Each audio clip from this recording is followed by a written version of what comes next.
Welcome to Hartman Math. Today we're going to continue working in 5.3 and solving trigonometric equations. Picking up where we left off, we're now currently on example number 5, where we want to rewrite with a single trigonometric function. Notice the directions say we're going to solve on the interval from 0 to 2 pi. So in this one, we have two trig functions within the equation. And unless we can just factor one of them out and have it be equal to 0, it's going to create a problem. So I think my recommendation might be to take a look at secant squared x. Always the one that's squared is usually the easiest one to change. Maybe we can use an identity, specifically Pythagorean, and change it. So if we remember that secant squared x, whether you need to kind of work it through, that is the same as tangent squared x plus 1. So if we make that replacement, and then we probably want to get this as it being quadratic, get it to be 0. So maybe subtract 1 from both sides, and we're going to be at tangent squared x plus tangent x is equal to 0. All right, if we now factor GCF, factor out a tangent of x, we get tangent of x times tangent of x plus 1 equals 0. So tangent of x equals 0, or tangent of x equals negative 1. So where is tangent of x equals 0? Remember, that's sine over cosine. So really we're saying, where is sine 0? That would be where the y-coordinate is 0. So 0 and pi. And then where is tangent negative 1? Well, the ratio of 1 would be a 45, 45, 90 special right triangle. And then negative, that would be quadrants 2 and 4. So I think we're talking about our pi over 4. So 3 pi over 4 and 7 pi over 4. So we got 0 and pi, 3 pi over 4, 7 pi over 4. Checkpoint, similar. Go ahead and pause the video here. Solve for x.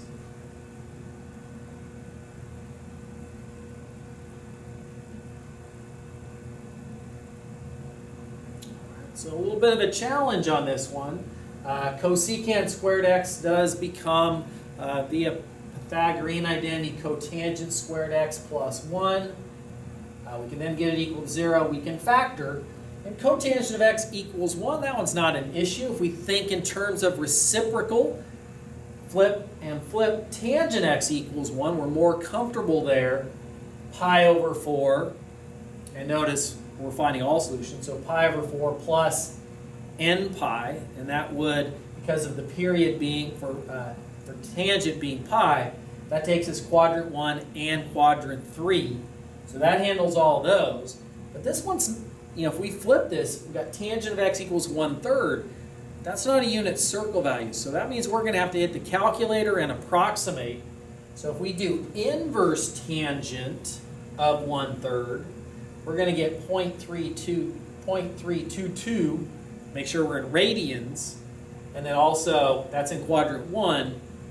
To get also in quadrant 3, would have to add a multiple of pi. To get us into quadrant 3, n is an integer. All right, example number 6, converting to quadratic, possibly squaring. All right, so we're taking a look here. We're going to solve on the interval 0 to 2 pi. And nothing's squared, so we really can't use a Pythagorean identity at this point. We have these two different functions, we'd kind of be stuck. So as it's suggesting, perhaps we could square both sides and see what happens.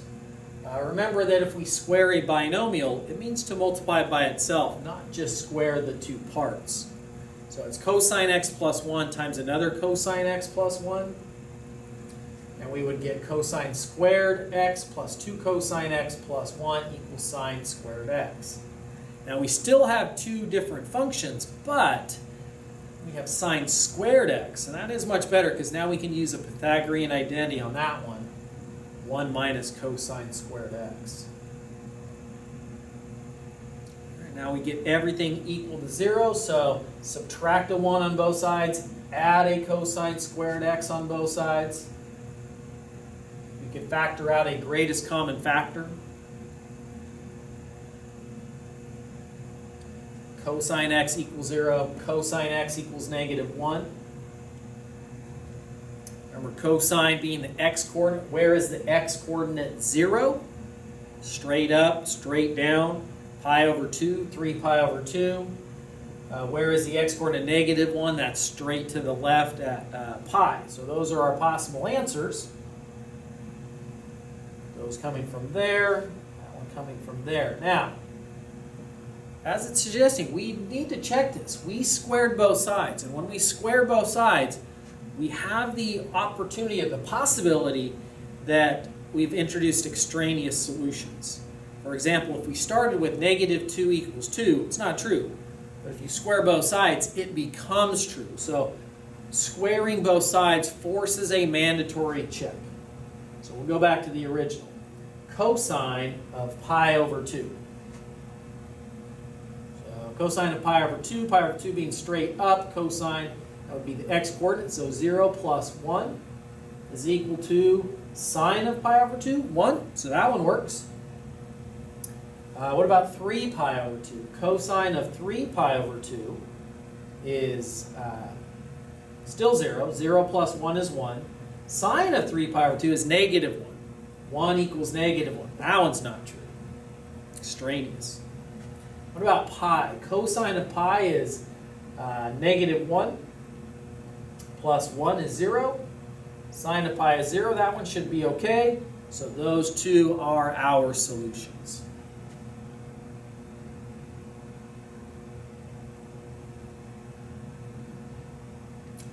Example 7, we'll ignore a random box here for a second. Multiple angle equations, and what we're talking about for multiple angle, well, any time that our angle is not x or theta or u, if it's 2x, x over 2, 3x, anything like that, we're going to consider that to be a multiple angle problem. All right, so what we're going to do is we're going to isolate the tangent. So we'll go -3 both sides. We'll then divide by the 3 on both sides. So tangent of x over 2 is equal to -1.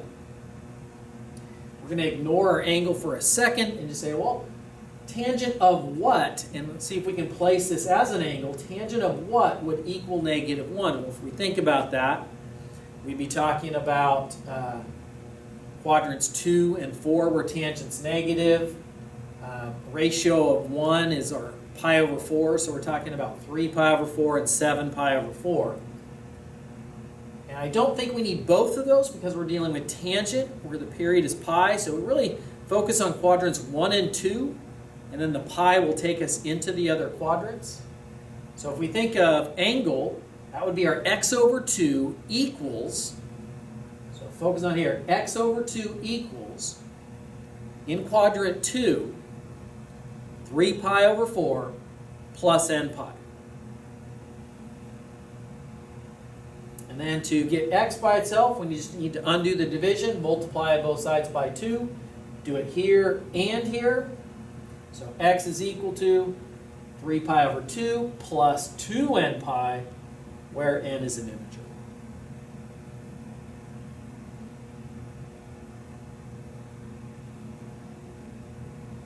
Example 8, another solve multiple angle on the interval 0 to 2 pi. So that's a tricky combination, a multiple angle and an interval. We'll talk about that. It's a multiple angle problem because we're talking about cosine of 3t. Not t, 3t. So that makes it a multiple angle problem. The beginning's going to be just like in the last one. We're going to want to isolate cosine of 3t. So we're going to add 1. We're going to divide by the square root of 2.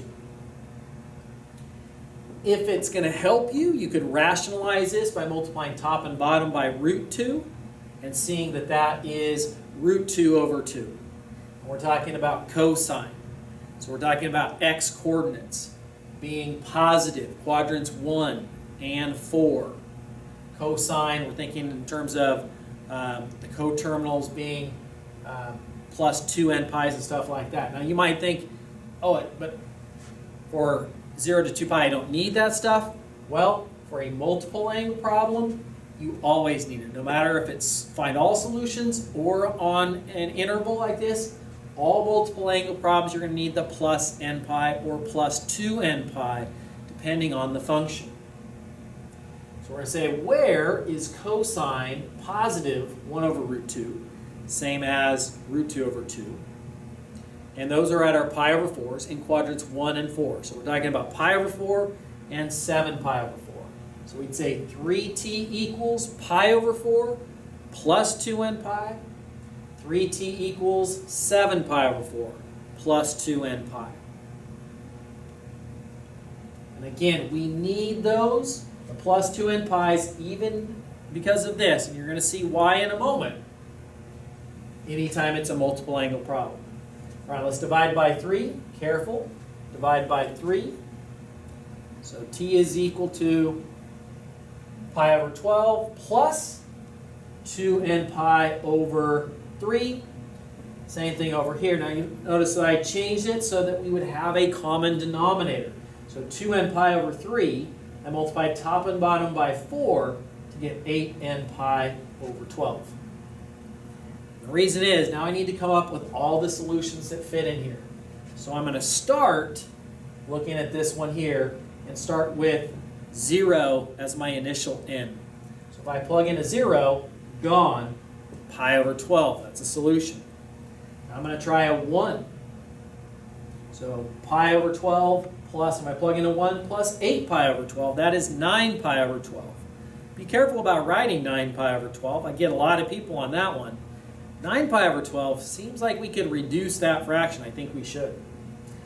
Plug in a 2. We would get 16 pi over 12 plus pi over 12. That's 17 pi over 12. That's an answer. If we plug in a 3, we're going to get 24 pi over 12 plus 1 pi over 12 is 25 pi over 12.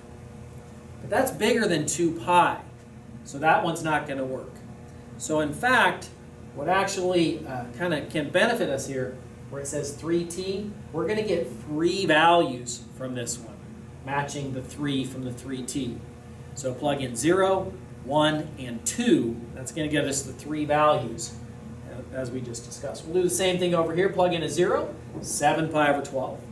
Plug in a 1, 7 and 8, 15 pi over 12. Again, we should reduce that.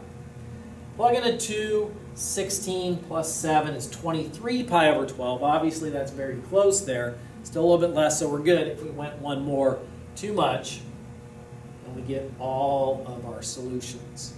3 from this one and 3 from this one. So just as a reminder, all multiple angle problems, you got to do the plus 2n pi or plus 1n pi, depending on what kind of function it is.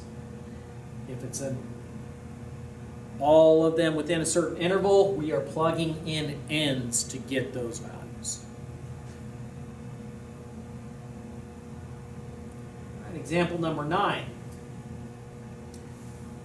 Solve on the interval. No longer, it's not a multiple angle problem, so we're not going to need to worry about that. We'll just solve directly. Let's divide by 4 on both sides. But you might notice that this is not one of the coordinates for x, cosine being x. It's not a coordinate on the unit circle, so we're going to have to use calculator for some help here. So to find the angle, make sure your calculator is in radian mode. We're going to go inverse cosine of negative 3 over 4. Our calculator is going to tell us in that case it's about 2.419. And that is in quadrant number 2. But that's not our only answer. So where else is cosine negative? In what quadrant? Quadrant 3. So we need also an answer in quadrant 3. We need to kind of think about how reference angles are going to get us there, because the calculator directly is not going to get us there. It only is going to give us one answer. And remember from the inverse trig functions, it's only going to give you an answer for cosine in quadrant 1 or 2. So to get the answer in quadrant 3, we're going to have to manipulate and look at referencing. So maybe a sketch would be helpful. So right now, here's what we're looking at, 2.419. To get in quadrant number 3, we could do the same thing, but just go the opposite way. So go the other way. Okay. So essentially, if we wanted to come up with the value, if we thought about it this way, starting here, go all the way around, that's 2 pi, and then go backward by that value. So 2 pi minus the 2.419 should get us the right value. That's our second value for t. If we want to be very exact, don't rely on this decimal, which we've rounded off. We might need to round off again. Probably best just to go back to this as well, or save a lot of decimals to make sure you're really exact there to get that one. Now, if this was a sign problem, it wouldn't be the same way we would look at it, because we would possibly be here and here. So sine often isn't related to the 2 pi. Sine's often related to pi. So think about how you would manipulate that. If it was a tangent problem, that would be a lot easier, because tangents are always directly across from each other. So all you would have to do is add a pi or subtract a pi to get another value in whatever quadrant you needed. Typically, you would be adding a pi. All right, that's it for today. I'll see you next time.